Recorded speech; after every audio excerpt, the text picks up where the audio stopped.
Ya, assalamualaikum. Engineering ya, diantaranya kayak IPC lah gitu ya. Engineering, procurement juga sama construction, commissioning ya bagian dari itu sih. Nah, tentang apa kebanyakan sekarang pekerjaannya terkait dengan sistem MEP, mechanical, electrical, and plumbing. Jadi semua hal terkait dengan itu. Nah, kerjaannya lebih banyak terkait dengan gedung ya, terkait dengan gedung. Jadi misalnya audit audit gedung gitu ya, audit hotel gitu ya, itu termasuk. Terus retrofit artinya terus perbaikan sistem yang gimana sih caranya biar biar apa bayar listriknya lebih irit gitu ya. Tapi kalau kita ngomong AC di dalam satu gedung gitu ya, gedung tingkat, ya penghematannya bisa ratusan juta juga per bulan gitu, sehingga kerjaannya lumayan juga ya, lumayan gede lah. Seberapa gede ya, kalau jualan barang tentu besar. Satu chiller chiller itu sebagian dari AC gitu ya, itu ya bisa 2 miliar, bisa ratusan juga, ratusan juta juga sih. Hal-hal misalnya ngangkatin gitu ya, mindahin pompa, mindahin chiller, itu juga bisa setengah miliar sendiri pekerjaannya. Kita coba bikin sesi lah ya untuk membahas tentang detail pekerjaan atau detail ilmu-ilmu yang ada di bidang ini. Hari ini kita bahas yang lain aja ya. Gimana kalau kita bahas tentang hal-hal baru yang saya pelajari di masing-masing jurusan yang saya lewati. Kenapa saya merasa berhak bercerita ini? Istilahnya berhak. Iya, karena mungkin saya belum menjalani semua jurusan, tapi setidaknya saya menjalani 3 jurusan yang berbeda, masing-masing di tahapan yang berbeda. Jadi kayak S1 saya kan teknik mesin, kemudian S2 pindah. Nah, pindah jurusan ini tidak hanya di dalam satu fakultas gitu, atau di dalam satu kelompok keilmuan, beda sekali. Jadi S2 saya hukum, dari teknik mesin hukum. Terus lanjut S3-nya ilmu ekonomi, beda lagi. Jadi memang betul-betul beda lah ngerasainnya. Terus apa sih yang saya rasain bedanya gitu ya. Ini kita bahas yang santai-santai lah ya. Tadi udah lumayan hot terkait dengan kerjaan MEP-nya. Sekarang yang nggak terkait aja biar refreshing. Teknik mesin saya sudah pernah bercerita di salah satu video saya di pilihan Genius ya, tentang teknik mesin. Terus yang lain, hukum saya belum cerita, ekonomi saya belum cerita. Saya cerita sekilas. Hukum itu saya mendapatkan di level S2. Katanya kalau S1, karena saya nggak ngerasain, jadi katanya itu kalau S1 menghafal hukum dan penerapannya gitu ya. Kalau S2 saya lebih ke pemahaman tentang dasar hukum itu sendiri dan pembuatan aturan, kemudian juga lebih ke nilai-nilai yang terkandung di dalamnya. S3 hukum bisa jadi lebih filosofis lagi, tapi S2 sebenarnya sudah lumayan filosofis walaupun lebih ke penerapan atau perbandingannya gitulah kira-kira ya. Saya mempelajari hal-hal baru memang dasar sekali. Dari awal saya harus belajar ketika masuk ke jurusan hukum. Saya harus belajar istilah-istilah yang ada di situ. Ada jurisprudensi, ada perbandingan hukum ya, tentu saja ada itu. Ada Anglo-Saxon, ada kontinental ya. Apa sih, ngapain ada kita bahas tentang Anglo-Saxon itu apa, kontinental apa, sejenis itu gitu. Apa sih pelajaran yang menarik ya? Yang menarik ada filsafat hukum gitu ya, yaitu yang saya ingat adalah hukum itu dasarnya apa? Apakah untuk menjaga rasa keadilan? Apakah untuk menjaga agar manusia itu bisa mendapatkan haknya gitu? Ataukah untuk menjaga keteraturan gitu ya. Ada beberapa lah itu yang jadi ininya. Terus singkat cerita itulah perjalanan saya dulu baca sambil perjalanan dari rumah saya ke kantor. Dulu saya kerja di salah satu perusahaan elektronik, jarak perjalanannya 1,5 jam mungkin naik bis jemputan dari perusahaan. Di bis itulah biasanya orang tidur, saya ya setengah tidur setengah baca gitu, sambil baca. Ya memang itu momen saya cuman itu, kesempatannya cuman itu. Saya belajar dari dasar sekali, saya beli buku yang murah-murah lah untuk terkait dengan ini. Lulus saya masuklah bukan teknik, ilmu ekonomi S3.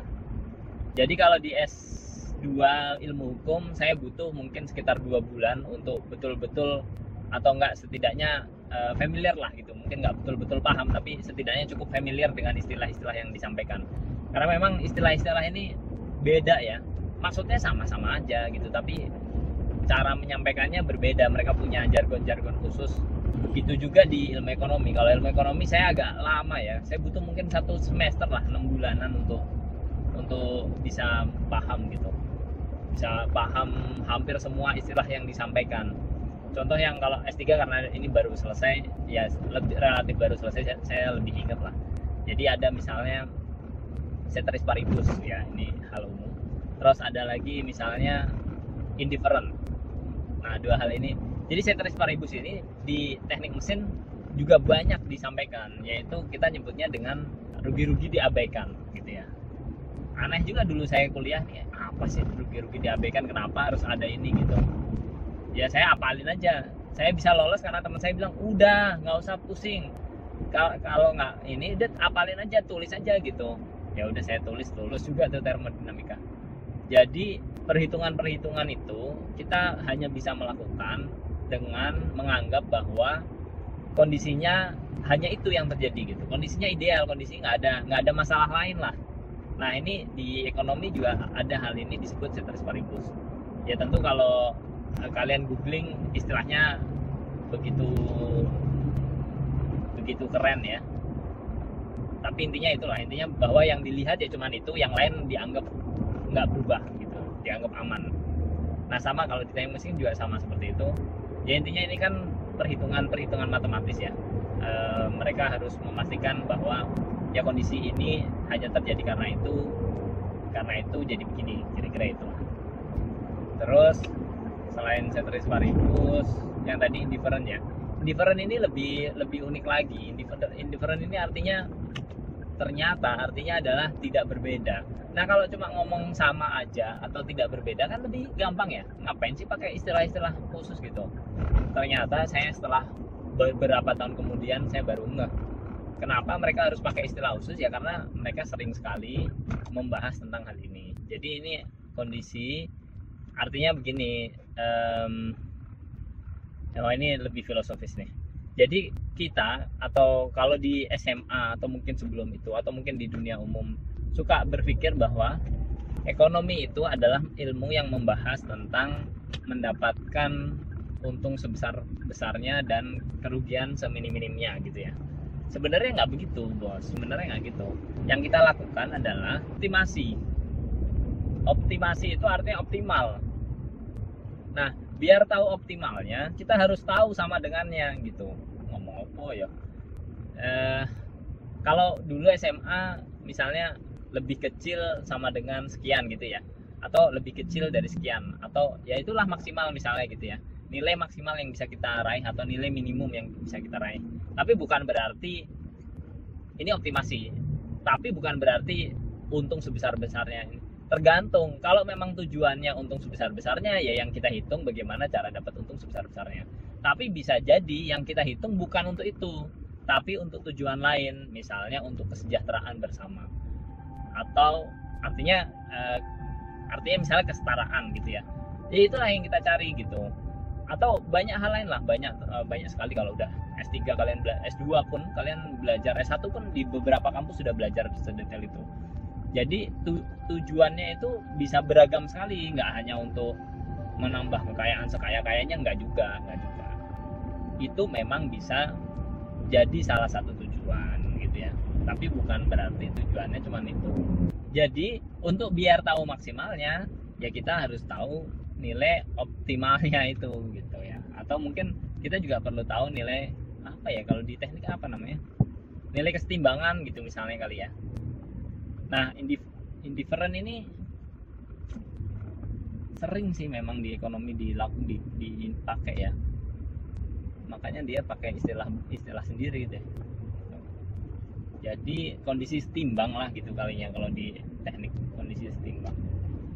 Oke, kesulitan di S2 atau hal-hal baru yang di S2, di S3, hal-hal baru yang saya pelajari di S3 di ilmu ekonomi. Istilah tentu makro mikro. Saya nggak ngerti sama sekali apa itu makro, apa itu mikro. 1 minggu pertama kuliah itu minggu menurut saya harusnya krusial, tapi saya nggak bisa hadir.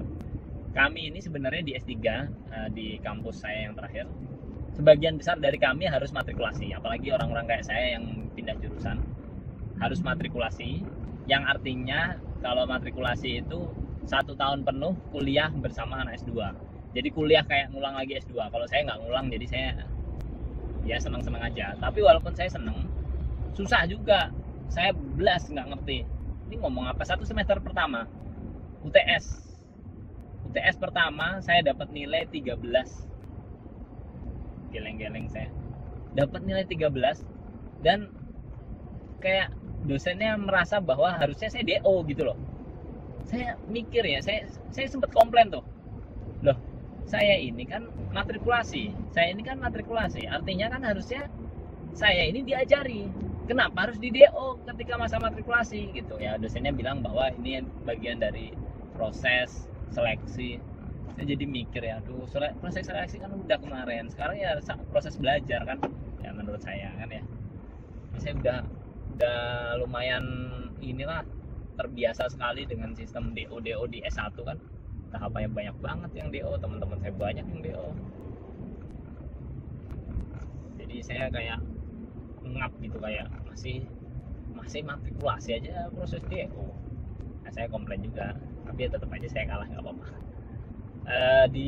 Di tahapan berikutnya lumayan nilai saya di UTS kali ya, terus UAS gitu, UTS saya agak lupa tuh UTS 1, UTS 2 gitu kali ya, atau terus kemudian ada UAS. Ya rata-rata intinya saya bisa lulus lah akhirnya dengan nilai yang sangat jelek, mungkin kayak ya jeleknya saya kalau udah S2 S3 ya B- udah jelek banget lah. IPK S1 saya 2,8, artinya kalau saya dapat B- atau C itu udah cukup. Tapi kalau udah S2 S3 saya nggak tahu ya, mungkin kebetulan aja kali ya, nilainya lumayan bagus ya, IPK-nya nyaris kumlot, tapi nggak kumlot. Saya dulu nggak tahu kumlot itu kayak apa, jadi ya udahlah, nggak ngejar juga sebenarnya, tapi ternyata nyaris ya alhamdulillah nyaris ya. Jadi makro mikro ini saya nggak tahu pasti pelajarannya tentang apa. Ada satu orang yang, dan beberapa lainnya sih sebenarnya, yang sangat berjasa buat saya. Mereka lah yang berkenan menjelaskan dari sangat sederhana ke saya. Jadi masuk itu langsung rumus-rumus gitu ya.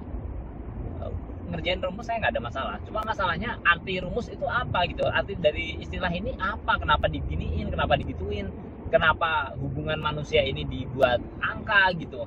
Ini yang lumayan aneh gitu buat saya ya. Ya kita selama ini ngitung angka ya angka adalah angka gitu. Istilah itu hanya menyederhanakan perhitungan, tapi ternyata enggak gitu. Kalau di ekonomi ada ya, mungkin kalau saya nyebutnya sense of economics lah gitu ya. Jadi pemaknaan dari angka itu, pemahaman ini maksudnya apa, kan ketika diturunkan positif itu artinya apa, maksudnya apa di dalam kehidupan.